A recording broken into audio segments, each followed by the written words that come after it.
সবাই কেমন আছেন? আশা করি ভালো আছেন। আলহামদুলিল্লাহ আমিও ভালো আছি। তো আজকে সুজির মিষ্টি বানানোর চেষ্টা করলাম প্রথমবার, এর আগে কখনো বানাই নাই। এই যে চুলায় ঘি দিয়ে দিলাম, এরপরে ঘিটা গরম হয়ে গেছে, এর মধ্যে সুজি দিয়ে দিলাম, একটু চিনি দিয়ে দিলাম, ভালো করে নাড়াবো।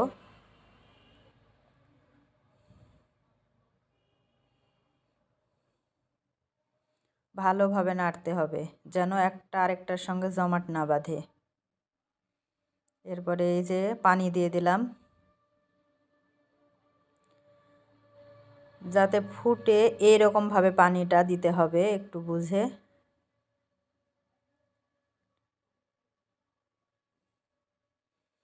এই তো বলক এসে গেছে, এখন অনবরত নাড়তে থাকবো। দেখুন নাড়তে নাড়তে একটা সময় অনেক ঘন হয়ে যাবে। তো হয়ে গেছে, একটা ডিম নিয়ে নিয়েছি, ডিমটাকে ফেটিয়ে এটার সঙ্গে একটু মেখে নিব। ঠান্ডা অবস্থায় একটু করতে হবে।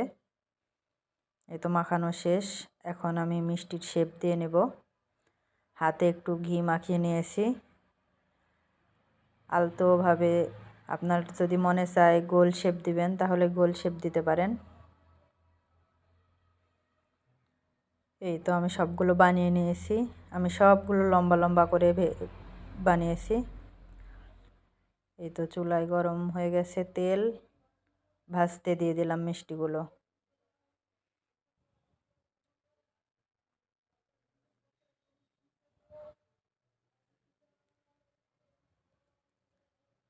এই যে তেলগুলো টকবক টকবক করতেছে,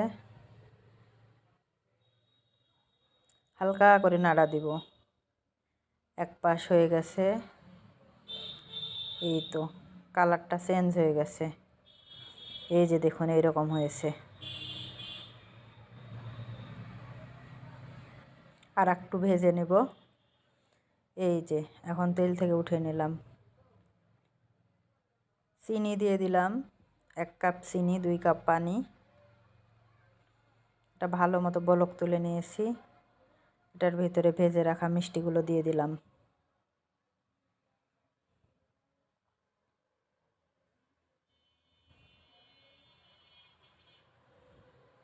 ভালো মতো বলক তুলে নেব। এই যে বলক হয়ে গেছে।